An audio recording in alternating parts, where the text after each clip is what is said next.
지금까지는 이제 요한계시록 강의, 지금 동영상 유튜브에 나오는 그런 문제되는 그 요한계시록 종말론 강의 때문에 시작이 돼서 강의를 시작하게 됐는데, 그동안 여러분이 궁금해 하셨던 것들에 대해서 제가 말씀을 드렸습니다. 천년왕국 그리고 666에 대해서 말씀을 드렸는데, 이제 이번 주하고 다음 주는 여러분이 궁금해 하지 않아도 꼭 알아야 될 중요한 내용들에 대해서 말씀을 드리려고 생각합니다. 그 중에 오늘은 영적인 전쟁이라는 주제로 함께 말씀을 생각하려고 합니다.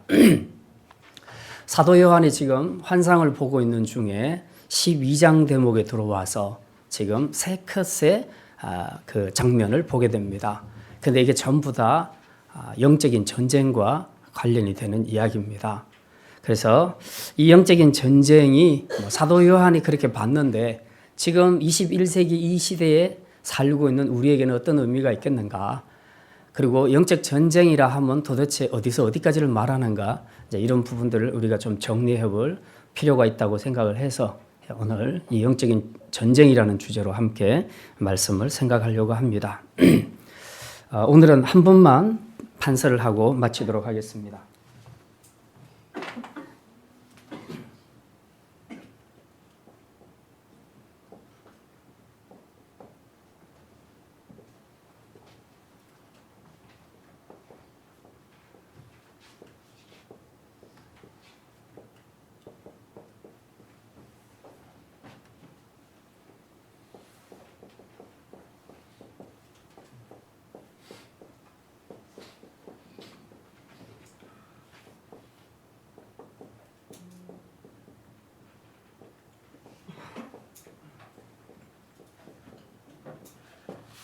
자, 1차 전쟁은 메시아 구원자의 탄생을 막는 방해하려고 하는 사탄의 전쟁입니다. 네. 감사합니다. 네. 소리가 안 들리네요. 네. 자, 2차 전쟁은 하늘에서 이루어진 하늘의 전쟁입니다. 그리고 3차 전쟁은 교회와의 전쟁입니다.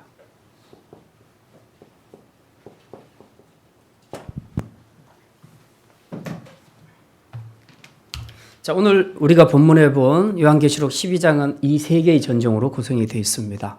자, 이것을 하나하나 오늘 말씀을 함께 생각하려고 합니다. 1차 전쟁입니다. 첫째로 이것은 메시아 구원주의 탄생을 저지하려는 사단과의 전쟁입니다. 자, 오늘 1절에 보면 이렇게 기록이 되어 있습니다. 같이 한번 읽겠습니다. 하늘에 큰 이적이 보이니 해를 옷 입은 한 여자가 있는데 그 머리에는 12별의 관을 썼더라. 사도 요한이 환상을 보는데 맨 먼저 그 여자의 환상을 보게 됩니다. 여자가 하나 등장하는데 보니까 옷을 입었는데 해를 입었어요. 예. 해를 끼친다는 그 해 말고 선, 태양, 해를 옷 입듯이 입었다는 겁니다. 그리고 자세히 봤더니 그 발 아래는 뭐가 있다고요? 달이 있었고, 그리고 머리에는 뭐가 있었어요? 12별의 면류관이 있더라. 그래서 해, 달, 12별이 다 나왔습니다. 그러니까 세상에서 광채라고 할 수 있는 광채는 여기다 다 갖다 모은 겁니다. 그래서 이 여인이 지금 머리부터 발끝까지 전부 빛이 난다는 거죠. 이것은 바로 교회의 영광스러운 모습을 상징하는 것입니다. 우리가 이제 요한계시록은 절대로 문자로 풀어서는 안 된다고 그랬죠. 상징이기 때문에 그 상징으로 푸는 것이 맞습니다. 자, 이렇게 여자는 교회를 가리키는 것이고, 그리고 해와 달과 별, 특별히 별 12별의 면류관, 이것은 12사도 그리고 12지파를 상징하는 것이죠. 자, 교회의 영광스러운 모습, 아름다운 모습을 지금 보여주고 있습니다. 자, 그랬는데 이 영광스러운 교회에 지금 좀 불안한 조짐이 나타나기 시작합니다. 2절에 보면 이 여자가 아이를 베어 해산하게 되매 아파서 애를 쓰며 부러졌더라. 보통 일반적으로 해산하게 될 때는 다 통증들이 다 오지요. 그 생명을 얻는 기쁨이 있지만 그 이전에는 산모의 고통이 따라오는 것입니다. 이제 문제는 도대체 이 여자가 뵌 아이가 누굴까 하는 거죠. 이게 문제고, 그리고 뭔가 지금 이 여자가 아파서 애를 쓰며 부르짖는 이제 이 상황이 약간 이것을 읽는 우리로 하여금 조금 불안하게 만듭니다. 뭔가 어두운 그림자가 지금 드리워지고 있습니다. 자, 그 다음 내용 봅시다. 3절. 하늘에 또 다른 이적이 보이니 보라, 한 큰 붉은 용이 있어 머리가 7이요 뿔이 10이라. 그 여러 머리에 7 왕관이 있는데. 자, 붉은 용 나왔습니다. 지난주에 666 하면서 제가 설명을 드렸죠. 붉은 용은 누구를 상징합니까? 사탄을 상징하지요. 이제 이 사단이 등장하는데 머리가 7개고 그리고 뿔은 10개라. 그리고 여러 머리에 7 왕관을 썼더라. 혹시 생각나십니까? 지난주에 그 바다에서 올라온 짐승의 모양이 이거였죠. 그렇죠? 그래서 머리가 7이고 그리고 뿔이 10개였다. 대신에 그 짐승은 머리에 왕관이 몇 개였어요? 기억하십니까? 10개였습니다. 근데 여기는 7이네요. 요 차이만 있고요. 똑같습니다. 7, 10 이거 전부 다 무슨 수? 완전수다. 예. 제 생일 때 우리 하영이가 선물을 했는데 밴드 보셨죠? 항상 그 선물을 제가 본인이 원하는 걸 주면 좋은데 이제 자기가 생각할 때 좋다고 생각하는 선물을 주니까 한 번은 그 이야기 했거든요. 그냥 현금으로 줘도 된다 그랬습니다. 제가 그랬더니 이번에 현금으로 줬는데 7만 원을 주더라고요. 그래서 제가 받으면서 그랬습니다. 왜 7장이냐 그랬더니 7이 완전수이지 않냐고 그렇게 얘기를 하더라고요. 예. 설교를 잘 듣고 잘 배운 것 같아요. 자, 근데 오늘 여기 보면 머리가 7, 7이고요. 뿔이 10입니다. 10도 완전수입니다. 그리고 머리에 7 왕관을 썼더라. 마찬가지입니다. 이 왕관이라는 것은 통치 왕을 상징하는 것이죠. 그러니까 사단도 지금 자기의 왕임을 드러내고 싶은 겁니다. 그래서 한 개도 아니고 7개의 왕관. 내가 완벽한 통치자다. 그래서 하나님을 흉내 내면서 지금 이렇게 왕관을 쓰고 나타나지요. 자, 그런데 이제 이 붉은 용 사단이 나타나서 뭘 하는가 사도 요한이 봤더니 4절에 우리 4절 한번 같이 읽겠습니다. 그 꼬리가 하늘의 별 3분의 1을 끌어다가 해산하려는 여자 앞에서 그가 해산하며 그 아이를 삼키고자 하더니. 여기 보면 꼬리가 하늘의 별 3분의 1을 끌어다가 땅으로 던졌더라 그렇게 얘기합니다. 용이 그 꼬리를 가지고 하늘의 별 3분의 1을 끌어내렸습니다. 여기서 별이라고 하는 것은 천사들의 무리를 이야기합니다. 천사의 3분의 1을 끌어내렸다 얘기는 천사의 3분의 1을 타락시켰다는 그런 얘기입니다. 타락시켜서 자기 수하에 두는 자기를 따르는 무리로 만들었다는 그런 얘기입니다. 자, 그랬는데 그러고 난 다음에 이 용이 뭘 하냐 하면 해산하려는 여자 앞에서 그가 해산하면 그 아이를 삼키고자 하더라. 딱 기다리고 있습니다. 여자가 지금 만삭이 돼서 아기를 낳으려고 하고 있는데 그 앞에 딱 납작 엎드려서 기다리고 있습니다. 입을 쫙 벌리고. 그리고 아기가 태어나기만 하면 바로 삼키려고 지금 그렇게 대기하고 있는 것입니다. 그러니까 여자가 교회를 상징하는 것이라면 이 아이는 이제 여자의 몸에서 태어날 예수 그리스도 구원자를 상징합니다.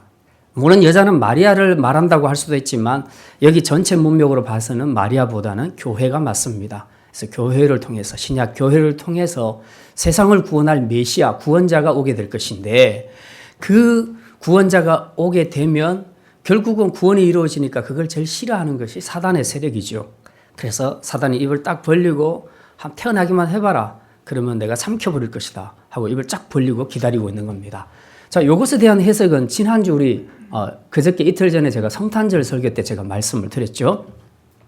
동방으로부터 박사들이 와서 그리스도가 난 곳이 바로 이 베들레헴이라고 들었는데 어디 있습니까 하고 헤롯 궁으로 찾아오게 되죠.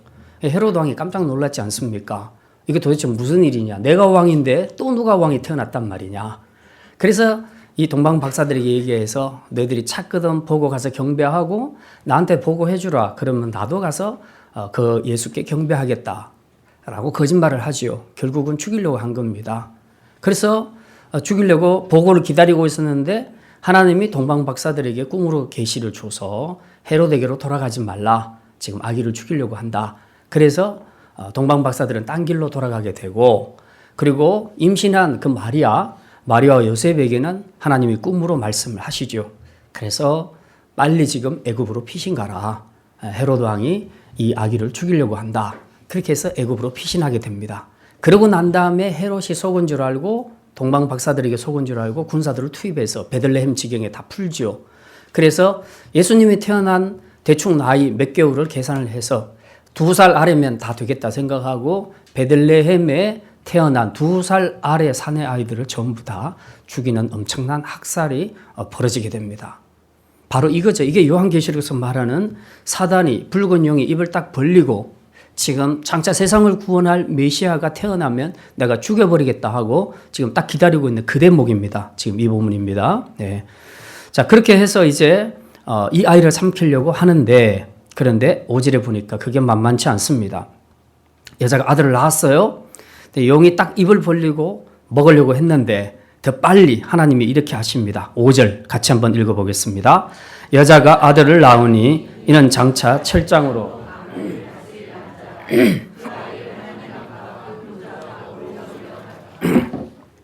예, 사단이 이 아기 예수를 죽이지를 못했습니다. 하나님께서 꿈을 통해서 애굽으로 피신하게 하시고 이제 그 다음에 이 아기 예수를 잘 양육하도록 하나님이 보호하셨습니다. 그리고 예수님이 성인이 돼서 이제 이 땅에 오신 당신의 구속 사역을 이루게 됩니다. 십자가에서 죽게 되지요. 그때 사단은 자기가 이겼다고 생각하지만 그러나 하나님은 죽은 자들 가운데 예수님을 3일 만에 다시 부활시킵니다. 그리고 부활시킬 뿐만 아니라 이제 하늘로 승천하게 하시죠. 그래서 예수님은 지금도 하나님의 보좌 우편에 앉아 있다. 우리가 그렇게 표현을 하고 있습니다. 지금 그 내용이 바로 5절에 있는 내용입니다.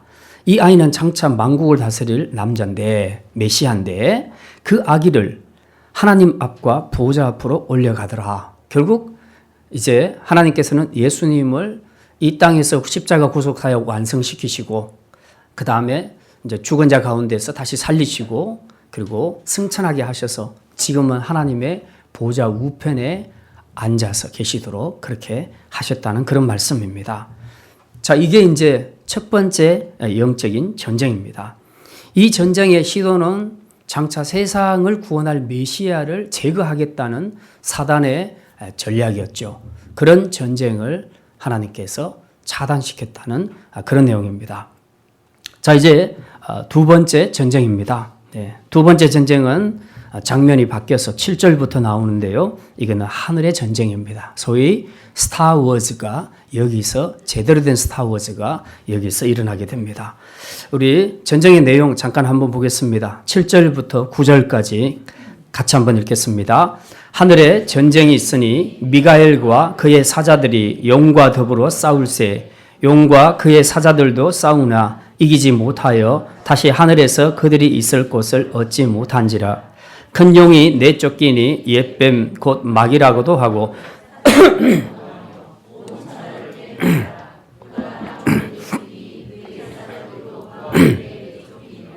아멘.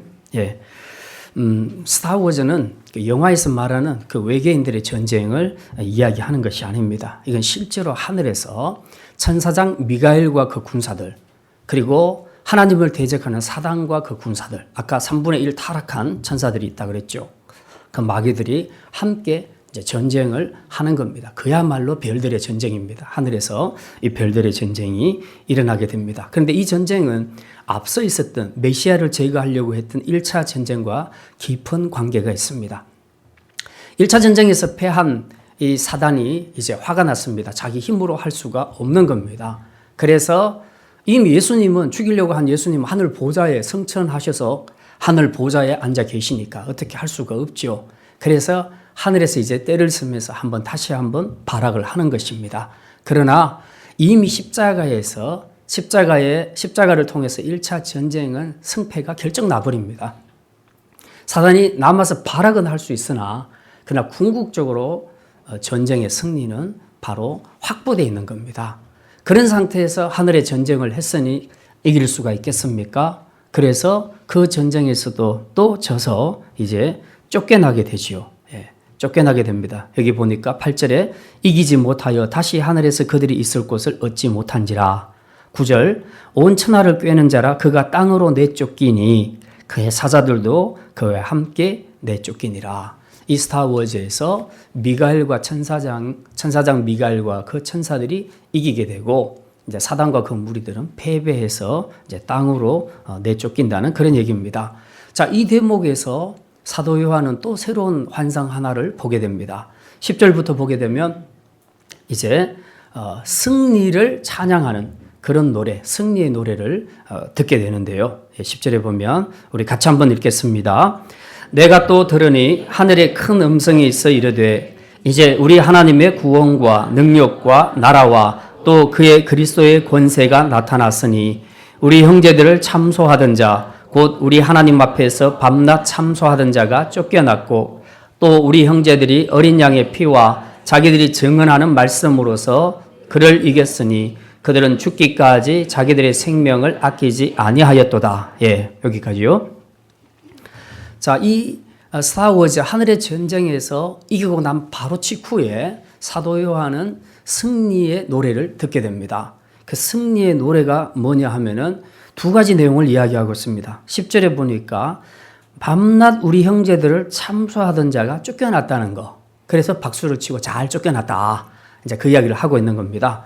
또 하나는 어린 양, 어린 양의 피와 자기들이 증언하는 말씀으로서 믿음을 지켰던 신앙의 선배들, 지금은 이미 천국에 가 있는 그 신앙의 선배들, 선배들에 대해서 지금 이야기를 하고 있습니다. 자, 첫 번째 참소하던 자, 이게 무슨 말이냐? 사단의 전공은 항상 하나님의 의전에서 이렇게 참소하는 것이 자기 전공입니다. 그래서 우리 욥기도 봐도 욥기에서 천상회의에서 사단이 욥을 하나님 앞에 참소하는 내용이 나오지요. 예. 그런데 이게 전공입니다. 예를 들어서 이런 것이죠. 샘물개 아무개 집사요. 이번에 바람 피웠어요. 하나님 아시지요. 제대로 놔둘 겁니까? 샘물개 아무개 교사요. 이번에 애를 학대했어요. 때렸어요. 예. 저런 교사를 가만히 놔둘 겁니까? 샘물개 아무개 선생이요. 아무개 집사요. 또 서로 싸움하고 욕하고 교회에서 해서는 안 될 말을 했습니다. 샘물개 아무개 선생이요. 아무개 학생이요. 도둑질을 했답니다. 사기를 쳤답니다. 계속 참소를 하는 겁니다. 근데 그래요. 제가 이제 우리가 학교에서 선생님들도 그렇고 뭐 교회에서 목사님도 마찬가지지만 이렇게 이제 참소를 잘하는 사람들이 있습니다. 참소를 잘하는 학생들이 있어요. 누가 아무개 선생님 아무개가 병을 깨뜨렸대요. 아무개가 청소를 안 하고 도망갔대요. 잘 일러 바치는 이제 그런 아이들이 있지요. 하나님께서 사단의 참소를 계속 듣고 있습니다. 듣고 있으면 하나님 마음 편하겠어요? 안 편하겠죠. 진짜 인간적인 용어로 제가 설명을 드리면. 자, 그러니까 결국 참소를 당하는 이유가 있어요. 뭡니까? 죄 때문이잖아요. 잘하면 참소당할 일이 있겠어요? 우리가 믿음으로 잘 살면 사단이 우리를 참소할 수 있겠냐고요. 근데 우리가 믿음으로 못 사니까 죄를 지으니까 그걸 갖고 사단이 참소하는 거 아닙니까? 그 근거를 없애야 될 거 아닙니까? 그래서 그 죄의 문제를 해결하기 위해서 하나님께서는 당신의 아들 독생자 예수 그리스도를 이 땅에 보내신 것입니다. 그래서 십자가에서 사단이 참소할 수 있는 근거를 다 없애버리셨습니다. 그래서 누구든지 이제 예수 그리스도를 믿기만 하면, 그래서 그분을 자기의 왕으로 받아들이기만 하면 그를 의롭다 하신다. 의롭다고 인쳐주신다. 우리 행위가 어려울 수가 아니라 예수 그리스도의 보혈로 우리를 의롭다고 해주신다는 겁니다. 그렇기 때문에 사단이 더 이상은 참소가 할 수 없는 겁니다. 참소하려고 했더니 제가 오늘은 좀 저렇게 잘못 살고 그러기는 했지만 제 안에 확실하게 그리스도의 피로서 씻음 받았고, 그리고 그 어린 양의 피를 믿는 믿음이 확실하게 있다 하는 것을 분명히 봤기 때문에 사단이 더 이상 참소를 할 수 없는 겁니다. 그러니까 어떻게 돼요? 쫓겨날 수밖에 없는 것이죠. 그러니까 박수를 치면서 잘했다. 이제 하고 듣기 싫은 그 참소 안 듣게 돼서 좋고요. 우리는 참소 안 당하게 돼서 좋은 겁니다. 그래서 우리가 참소를 당하지 않으려면 비결이 우리 죄 문제가 해결돼야 돼요. 근본적으로. 이 죄 문제가 우리 안에서 해결되지 않으면 사단은 계속해서 우리를 참소할 것이라는 것입니다. 자, 그 다음 11절에 보면은 어린 양의 피와 자기들이 증언하는 말씀으로서 그를 이겼으니 그들은 죽기까지 자기들의 생명을 아끼지 아니하였도다. 그 승리는 예수님만 하신 것이 아니고요. 미가엘 천사장만 승리를 한 것이 아니라 믿음의 사람들도 승리할 수 있다는 것을 분명히 보여줍니다. 여기 11절에 보니까 분명히 말하죠. 우리 형제들이 어린 양의 피와 자기들이 증언하는 말씀으로서 그를 이겼다라고 그렇게 말하고 있습니다. 네. 그러니까 믿음의 사람들은 믿음으로 이겨낼 수 있습니다. 그냥 인간적인 자기 힘으로는 도저히 사단을 이길 수가 없어요. 우리 존재 자체가. 그렇지만은 우리가 어린 양의 보혈의 그 힘과 그 피와 능력과 그 권세를 우리가 믿게 되면 성령께서 우리와 함께 하셔서 실제로 사단을 이길 수 있도록 해 주신다는 것입니다. 그래서 믿음의 선배들, 사람일지라도 믿음을 가진 자는 이길 수 있다. 혹시 그저께 성탄절 밤에 주기철 목사님 다큐멘터리 보셨습니까? 보라고 제가 광고를 드렸는데요. 이제 보신 분들은 이해를 하실 수 있겠습니다. 아, 이게 영적인 싸움이구나. 정말 그 마지막에는 그 가족들을 동원해가지고 자, 이러한데 한 번만 그냥 살짝 고개만 숙이면 신사참배하면 그렇게 하면 그냥 미래가 보장되고 다 살려주는데 그런데도 안 할 거냐. 그래도 끝까지 굴복하지 않죠. 이게 바로 믿음입니다. 주기철 목사님의 믿음은 뭐였습니까? 다른 거 아니었죠. 예. 그가 믿고 있는 복음, 그 십자가의 복음, 어린 양의 피, 그리고 그 복음의 권세와 능력을 확실하게 믿었기 때문에 난 죽어도 관계없다는 거죠. 내 육신 죽어도 내가 다시 살아날 줄 믿으니까. 그래서 끝까지 굴복하지 않겠다 하고 자기 생명을 내놓았던 거 아닙니까? 이 순교한 믿음의 사람들, 이 사람들이 지금도 다 천국 보좌에 있는 줄 믿으시기를 바랍니다. 그들이 사단을 이겼다는 거죠. 오늘 11절의 내용은 바로 그것을 말하고 있습니다. 그들은 죽기까지 자기들의 생명을 아끼지 아니하였다. 그 어린 양의 보혈, 그 십자가 복음이 무엇인지를 분명하게 알고 있었기 때문에 자기의 생명에 연연해하지 않았다는 겁니다. 그래서 끝까지 믿음을 지키고 주님을 붙잡았을 때에 죽음으로써 사단을 이겨냈던 것입니다. 이것이 바로 2차 전쟁이라는 거죠. 네. 그래서 이제 이 2차 전쟁에서도 사단은 패하게 됩니다. 12절 우리 같이 한번 읽겠습니다. 사단이 이제 패함으로써 그 다음에 어떻게 반응하는가 같이 읽습니다. 그러므로 하늘과 그 가운데 거하는 자들은 즐거워하라. 그러나 땅과 바다는 화 있을진지어 이는 마귀가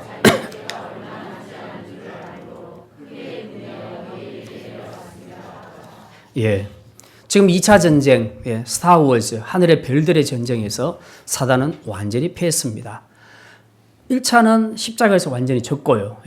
그 다음에 그 여파로 하늘의 전쟁에서도 치고 쫓겨나게 됩니다.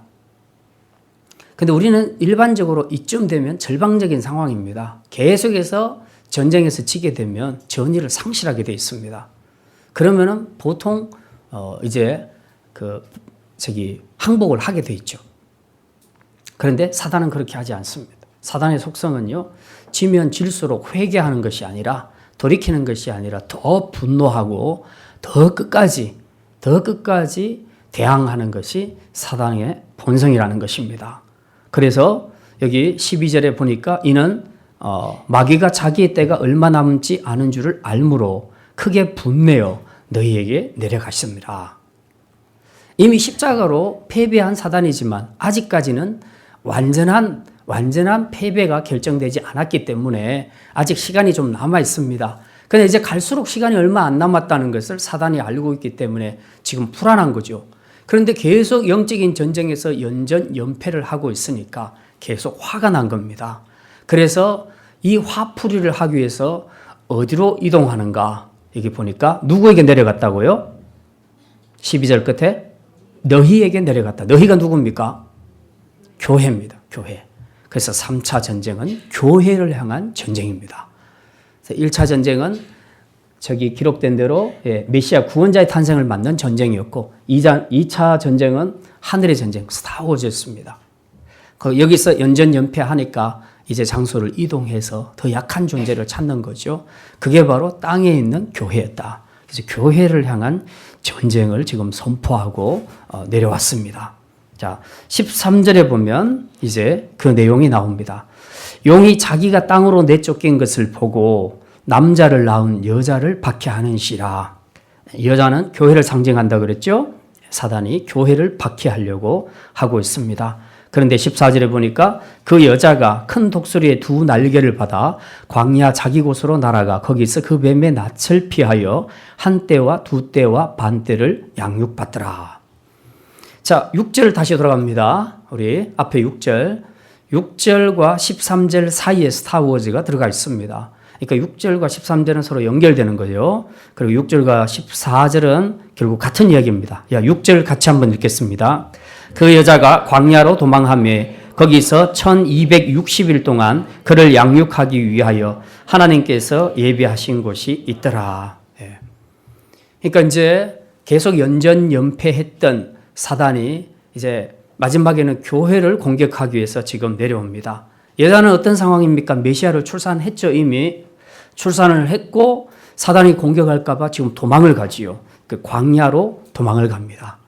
그런데 14절에서는 좀 더 구체적으로 설명하지요. 여자가 도망가는데 그냥 가면은 안 되니까 빠른 속도로 못 따라오도록 해야 되니까 큰 독수리의 두 날개를 받아서 광야 자기 곳으로 날아갔다. 그렇게 말합니다. 여기서 큰 독수리의 두 날개는 하나님의 능력을 이야기합니다. 하나님께서 날개가 되어주셔서 이 여자를, 즉 교회를 딱 붙잡고 지금 사단이 공격하지 못하는 곳으로 이동을 시켰다는 그런 얘기입니다. 근데 간 곳이 광야다. 근데 광야라고 생각하면 흔히 우리 머릿속에 떠오르는 두 가지가 있습니다. 하나는 좀 적막하다. 그런 그 느낌이 있고요. 또 하나는 이건 훈련받는 곳이다. 이제 그런 생각이 있습니다. 오늘 본문의 광야는 이제 후자에 가깝다고 볼 수 있습니다. 그래서 이 광야에서 하나님께서 교회를 양육시키더라라고 기록을 하고 있습니다. 양육을 시켰다. 훈련을 시켰다는 겁니다. 또 훈련은 시켜야 되는 이유가 있어요. 왜냐하면 이제 앞으로 3차 전쟁이 벌어질 것을 하나님은 아셨습니다. 사단이 교회를 향해서 3차 전쟁을 벌릴 것을 알았기 때문에 가만 훈련을 안 시키고 가만 놔두게 되면 그냥 무너지게 될 것입니다. 그래서 하나님께서 교회를 양육하시는 겁니다. 뭘로? 십자가 복음으로, 진리로 하나님께서 강력하게 교회를 훈련시키는 겁니다. 그래서 사단이 공격해 올 때조차도 교회가 넘어지지 않도록 하나님께서는 교회 남겨두신 자들을 통해서 이 교회를 통해 또 머리 대신, 교회의 머리 대신 예수님을 통해서 3차 전쟁에서 대비할 수 있도록 그렇게 하나님께서 양육을 하신다는 이제 그런 말씀이지요. 자, 그런데 이제 진짜 3차 전쟁이 벌어지기 시작합니다. 상황을 한번 보겠습니다. 15절. 그 전에 여기 보면 1260일 그리고 한때, 두때, 반때 이건 계산해 보면 다 똑같은 얘기입니다. 1260일이 3년 6개월을 이야기하고요. 한때, 두때, 반때도 3년 6개월을 이야기한다고 했습니다. 기억나십니까? 세대주의에서는 3년 6개월을 어떻게 해석한다고요? 전 3년 반, 후 3년 반으로 나누어서 환란을 받는 시기라고 그렇게 해석을 한다고 그랬습니다. 그러나 우리 무천년주의에서는 그렇게 해석을 하지 않습니다. 이 3년 6개월간 교회가 양육을 받는다는 이 기간은 꼭 3년 6개월을 이야기하는 것이 아니라 신약 시대를 이야기합니다.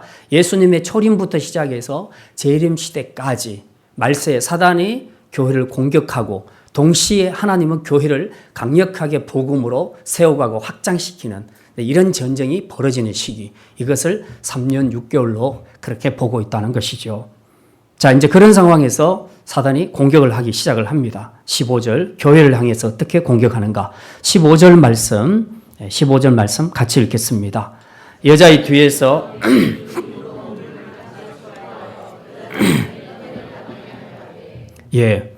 여자의 뒤에서, 그러니까 사단은 꼭 비겁하게 뒤에서 무슨 짓을 잘 꾸밉니다. 아까도 꼬리를 갖고 했는데 이 꼬리로 하늘의 별을 내렸다는 얘기는 정상적인 방법이 아니고요. 거짓말과 속임수를 통해서 천사들을 타락시켰다는 그런 얘기입니다. 사단은 정면 대응을 잘 하지 않습니다. 항상 비겁하게 뒤에서 숨거나 권모와 술수를 사용합니다. 그런데 오늘 15절에 보니까 교회와의 전쟁에서도 정면으로 붙지 않습니다. 붙지 않고 뒤에서 합니다. 뭐 합니까? 뱀이 그 입으로 물을 강같이 토했더라. 물을 쏟아내는데 콸콸콸콸 쏟아져 나오는데 이게 완전히 홍수입니다. 홍수. 그래서 그 물 속에 있으면 나중에 그냥 떠내려가 버리는 거예요. 그 정도로 강물이 되었다. 여기 보니까 여자를 물에 떠내려가게 하려 입으로 물을 강같이 토하여 내치더라. 그래서 물이 엄청나게 이제 많아졌다는 겁니다. 그러니까 여자가 떠내려갈 수밖에 없죠. 우리도 뭐 수영도 웬만큼 물살이 세야지. 그리고 물이 너무 많고 물살이 세면 수영하기가 힘들지 않습니까? 그것처럼 이제 이 여자는 물에 떠내려가서 이러다가 이제 죽게 되는 상황이 오게 되겠죠. 빠져 죽든지 어디 부딪혀 죽든지 자, 이렇게 이런 상황들이 기다리고 있습니다. 자, 그랬는데 16절에 우리 같이 한번 읽겠습니다. 땅이 여자를 도와 그 입을 벌려 용의 입에서 토한 강물을 삼키니 하나님께서 입을 쫙 벌려가지고 그 흐르는 많은 강물들을 전부 다 흡수하도록 만들었다는 겁니다. 그러니까 이 물살로 인해서 여자가 죽는 일은 없게 하셨다. 즉 교회를 하나님께서 보호하셨다는 그런 얘기입니다. 자, 그러면 15절과 16절이 도대체 뭘 이야기하냐, 이 시대에 뭘 이야기하는가, 우리가 이제 그것을 알아야 되겠죠. 사단이 입으로 내뿜는 그 물, 그래서 강물같이 흐르게 하는 것, 이거는 이 시대에 교회를 넘어뜨리기 위해서 사용하는 사단의 강력한 공격을 이야기하고 있습니다. 그럼 구체적으로 어떤 것이 되겠느냐? 거의 두 가지 양상으로 봅니다. 사단이 우리를, 교회를 넘어뜨리기 위해서 공격하는 강력한 힘은 현대에는 두 가지로 제 생각에는 그렇게 보여집니다. 하나는 무력입니다. 협박입니다. 이런 종류입니다. 이것이 주로 통하는 곳이 바로 지금 북한과 무슬림 지역입니다. 이곳에서는 기독교 종교의 자유가 없습니다. 그래서 그곳에서 신앙생활을 하는 사람은 거의 목숨을 내놓고 신앙생활을 해야 합니다. 완전히 입에서 물을 콸콸콸 내쏟아서 이 사단의 강력한 공격 앞에서 그냥 교회는 여지없이 무너질 수밖에 없도록 계속해서 강력하게 공격을 하는 것입니다. 그래서 배교자가 많이 나타나게 되지요. 북한에서도 무슬림에서도 신앙생활을 하다가 그만두는 사람들이 많이 있습니다. 이거 전부 다 사단의 공격 앞에서 넘어지는 교회라고 말할 수가 있지요. 자, 그 다음에 또 한 가지 사단이 사용하는 강력한 공격이 있습니다. 그게 뭐냐 하면 바로 문화적인 공격입니다. 지금 우리 청소년들, 청년들이 가장 쉽게 느낄 수 있는 건데요. 이 문화적인 것입니다. 이 문화를 통해서 이 문화라는 이 홍수가요. 지금 교회가 설 자리가 없도록 만들어 버립니다. 그래서 모든 문화, 이 문화가 점점 청소년들이 가까이 가면 갈수록 점점 교회에서는 멀어질 수밖에 없는 그런 문화를 형성해 가고 있다는 거죠. 그러니까 여러분이 즐기는, 여러분이 누리는 효진이가 가장 잘하는 것이 문화사역 아닙니까? 그죠? 예.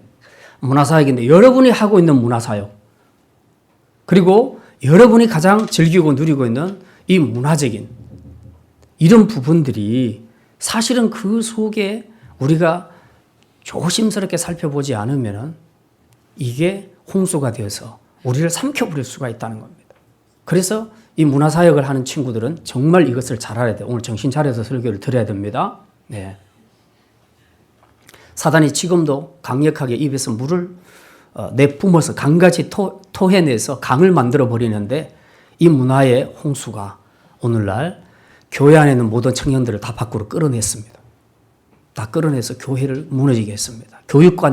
교육기관들을 다 무너지게 만들고 있습니다. 이 문화 속에는 다양한 단어들이 존재합니다. 예. 인권, 자유 이런 것들도 다 포함됩니다. 지금 성소수자 차별 금지 법안이 통과되게 되면 그러면 교회는 설 자리가 없어지게 될 겁니다. 이건 틀림없는 이야기입니다. 지금 이미 영국에서도 그렇게 되고 있고요. 그리고 미국에서도 동성애 법안이 통과됐습니다. 분명히 인권 존중받아야 되고요. 우리도 그들의 인권을 존중해야 하는 것은 틀림없습니다. 그러나 인권을 존중한다는 것과 그들이 추구하려고 하고 세우려고 하는 그 나라, 그 가치를 받아들이는 것과는 다른 문제입니다. 그러니까 동성애자들이 가정을 이루게 되면 정상적인 아기를 낳을 수 없잖아요. 그러면 입양하게 될 것이고 입양한 아이는 부모에 대해서 뭐라고 부를 것인가? 남자에게 뭐라고 부를 것인가? 여자에게 뭐라고 부를 것인가? 그러면 지금 그런 나라가 있다고 합니다. 이미 동성애 법이 통과된 그 나라에서 엄마, 아빠라는 단어는 없어졌습니다. 제1부모, 제2부모. 예. first parent, second parent. 제1부모, 제2부모만 존재합니다. 엄마, 아빠라는 단어가 필요 없어집니다. 그런 가정들이 계속해서 늘어난다고 한번 생각해 보십시오. 그러면 아이는 계속해서 입양할 거 아닙니까? 그러면 또 누군가가 계속해서 아이를 버릴 거 아닙니까? 그 남자의 역할이 달라지게 되고 이런 문제로 인해서 가정이 기본적으로 무너집니다. 사회란 것은 그렇습니다. 가정이 무너지면 사회는 그냥 무너지게 돼 있습니다. 이거는 어떤 정부가 부정부패하는 것보다 훨씬 더 위험하고 악한 일입니다. 이게 사단이 세우려고 하는 나라가 바로 이런 나라입니다. 이 문화를 형성하기 위해서 지금 그들이 교묘하게 사용하고 있는 것은 인권입니다.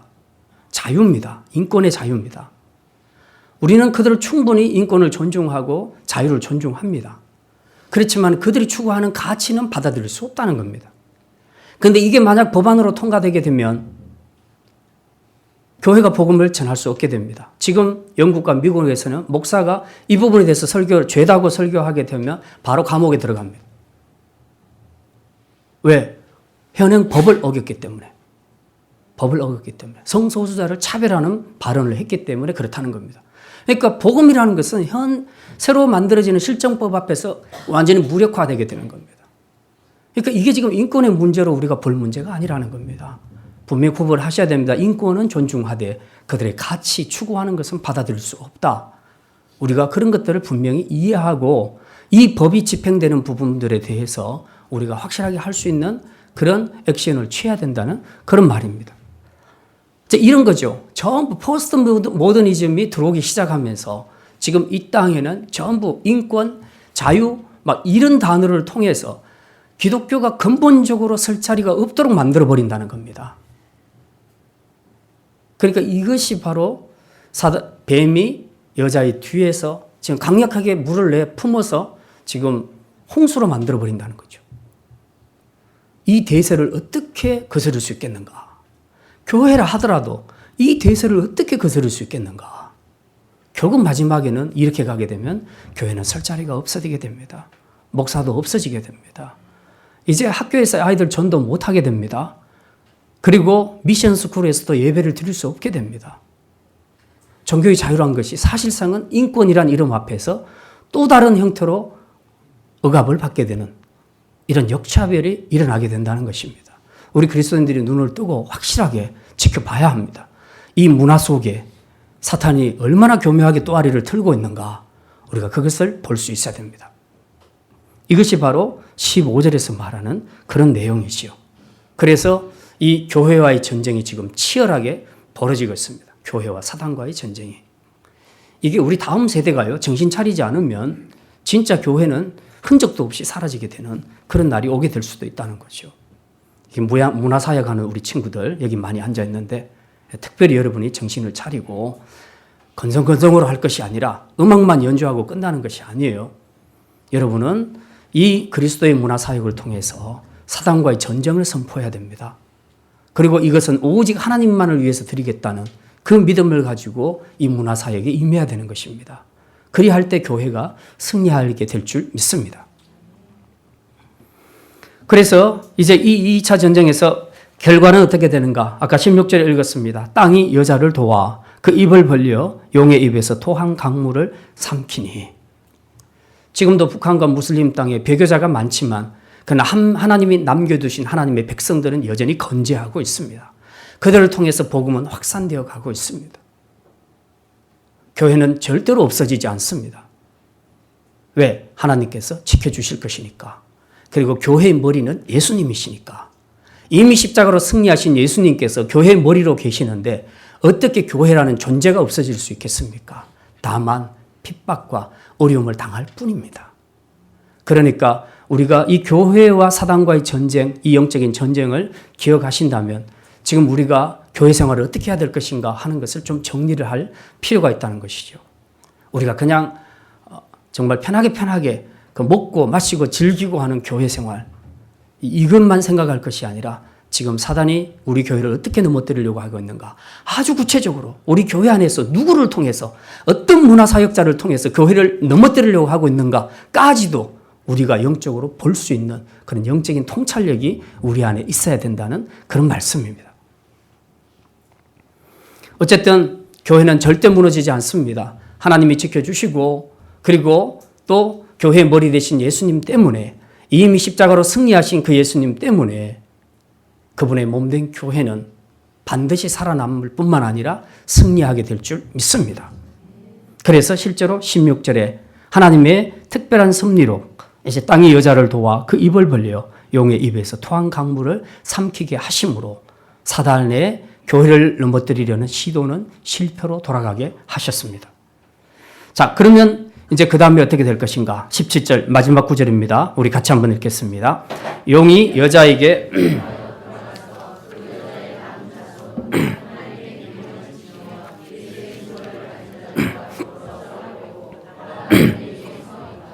자, 보십시오. 또 보니까 이제 여자에게 교회죠. 예, 교회를 넘어뜨리려고 했는데 실패했으니까 여자에게 분노하여서 돌아가서 포기했다고 합니까?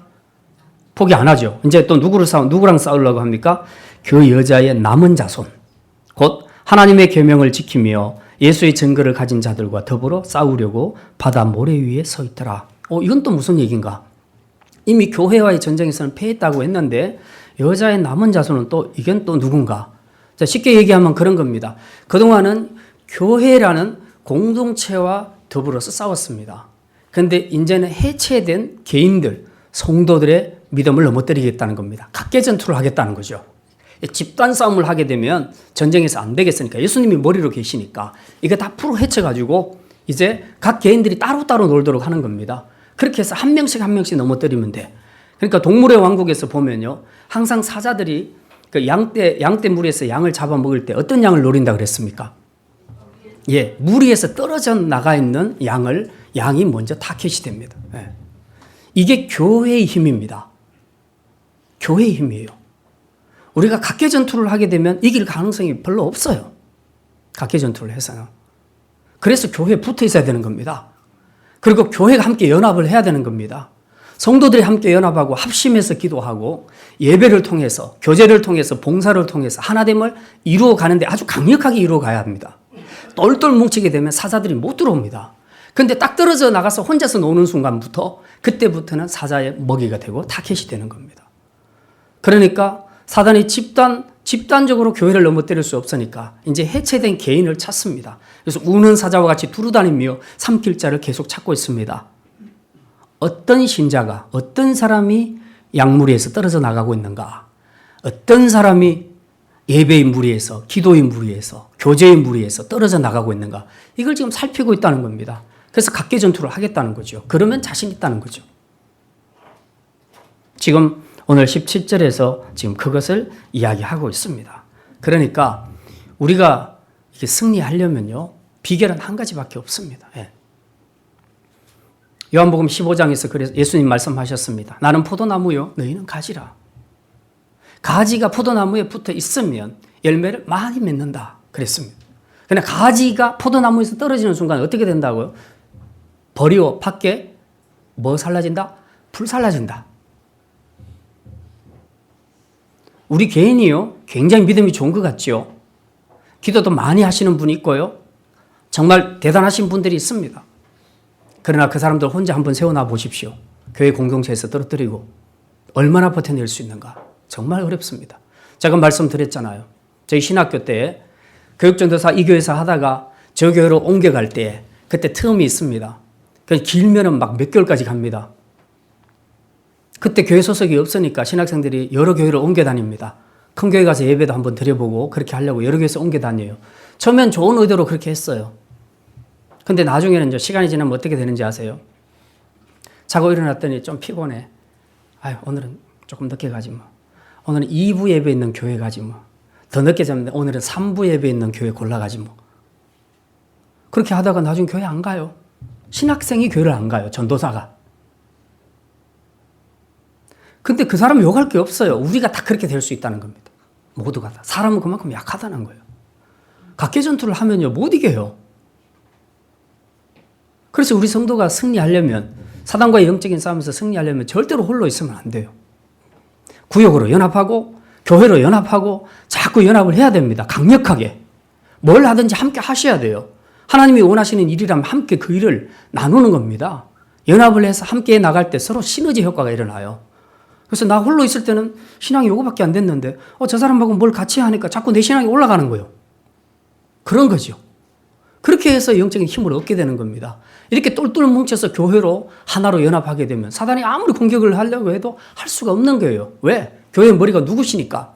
예수님이시니까. 예수님이 꽉 붙잡고 있고 우리가 안 떨어져 나가는데 뭐. 근데 우리가 떨어져 나가게 되면 예수님도 어떻게 할 수가 없어요. 자기가 나가는데 뭐. 그러면 양무리에서 떨어져 나간 양은 사자의 밥이 돼도 어떻게 할 수가 없잖아요. 결국 우리 믿음이라는 것은 그걸 이야기하는 것입니다. 내 개인이 얼마나 기도하고 얼마나 찬송하고 이런 것도 중요하지만 연합해서 하는 것이 얼마나 중요한가. 그거죠. 지난 1년 동안 우리의 삶을 한번 돌아보면서 여러분은 정말 영적인 전쟁이었다. 내 삶은 정말 영적인 전쟁이었다. 라는 생각을 얼마나 하고 생활을 하셨는지 우리 한번 돌아봅시다. 그래서 이제 새해를 우리가 다음 주부터 새해를 맞게 될 것인데 이 영적인 전쟁은 계속될 것입니다. 왜? 사단은 절대로 포기하지 않는 존재입니다. 언제까지? 주님 재림하셔서 자신들이 영원한 불못에 들어가는 그것이 확정되는 순간까지는 사단은 끝까지 포기하지 않고 할 수만 있으면 하나님의 택한 백성까지라도 끌어들여서 타락시키려고 하는 것이 사단의 목표라는 것을 우리가 결코 잊어서는 안 된다는 사실입니다. 우리는 이런 아주 치열한 영적인 전투 속에서 살고 있는데 제일 심각한 것은 전쟁은 벌어지고 있는데 전쟁이 일어났다는 생각을 전혀 안 하고 사는 그런 삶이 문제라는 거죠. 지금 전쟁이 일어나서 나는 총 들고 칼 들고 연습도 하고 이렇게 해서 빨리 나가서 싸워야 되는데 그게 아니라 계속 잠자고 있고 먹고 있고 즐기고 있고 여행 다니고 있고 계속 이런 생활만 한다면 이 전쟁하고 나하고 무슨 관계 있냐는 거죠. 그럼 결국 나는 죽는 거죠. 죽는 수밖에 없어요. 그렇게 그 교회의 무리에서 떠나 있는 사람은 결국 사단의 타켓이 될 수밖에 없고 그 죽는 데 있어서 제1번이 되는 것입니다. 이 영적인 전쟁은 여러분의 생명이 달려있는 줄 믿으시길 바랍니다. 그래서 이거는 대충 여러분이 결정할 문제가 아니에요. 이거는 심각하게 생각하고 정말 결단을 하셔야 될 문제예요. 지난 올 한 해 동안에 여러분이 혹시 이런 부분들을 인식하지 못하고 너무 편하게 우리가 세상만 누리면서 영적인 전쟁에서 잊고 살았다면 이제 오늘 이 말씀을 통해서 이 마지막 주간 하나님 앞에 보내면서 우리가 새롭게 결단할 수 있기를 원합니다. 이제 말씀을 마칩니다. 오늘 4차까지 이어지는 전쟁, 4차까지 이어지는 전쟁에 대해서 함께 생각했습니다. 사단은 자신이 완전히 영원한 불못에 들어가는 그날까지는 이 영적인 전쟁을 계속하게 할 것입니다. 문제는 우리가 어떻게 승리하냐 하는 것입니다. 전쟁의 비결은 하나밖에 없습니다. 사도 요한이 보았던 바로 이 모든 미래의 세계 역사를 주관하시는 그 하나님, 그 하나님과 그분이 보내신 아들 예수 그리스도, 그분이 머리로 계시는 그 교회에 우리가 아주 강력하게 연합하여 견고하게 붙어 있는 것입니다. 그렇게 할 때 우리는 이 사단과의 영적인 전쟁에서도 개인이지만 승리할 수 있는 것입니다. 교회의 승리는 곧 개인의 승리가 될 줄 믿으시기를 바랍니다. 주기철 목사님처럼 그리고 오늘 11절에 기록된 그 우리 형제들, 사단의 위협과 핍박 앞에서도 담대히 자기 목숨을 걸고 담대히 어린 양의 피와 복음의 진리를 붙잡고 교회 안에 견고히 붙어 있게 되면 우리는 승리하게 될 것입니다. 그러나 만약 우리가 이것을 놓쳐버리고 세상을 사랑하고 자기를 사랑하고 쾌락을 사랑하는 그런 삶을 살게 된다면 우리는 반드시 영적인 전쟁에서 패배할 수밖에 없게 된다는 것을 우리는 기억해야 합니다. 그러나 두려워하지는 마십시오. 이미 교회의 승리는 보장되어 있습니다. 승리가 보장된 전쟁에 우리는 투입되는 것 뿐입니다. 그러니까 두려워하실 필요는 없어요. 다만 우리가 결단해야 될 것은 이 교회에서 떠나가지 말자는 겁니다. 이 무리에서 떨어져 나가지 말자는 것입니다. 강력하게 붙여 있자는 것입니다. 그렇게 했을 때에 우리는 사단과의 싸움에서 비록 각계 전투의 양상이 벌어진다 할지라도 우리는 교회로 말미암아 각 개인이 믿음으로 승리하게 될 줄 믿습니다. 이 영적인 전쟁에서 내년 한 해는 정말 한 명의 패배자도 없이 낙오자도 없이 믿음으로 승리하며 나아갈 수 있는 십자가의 군병들이 다 되시기를 주님의 이름으로 축원합니다. 기도합니다.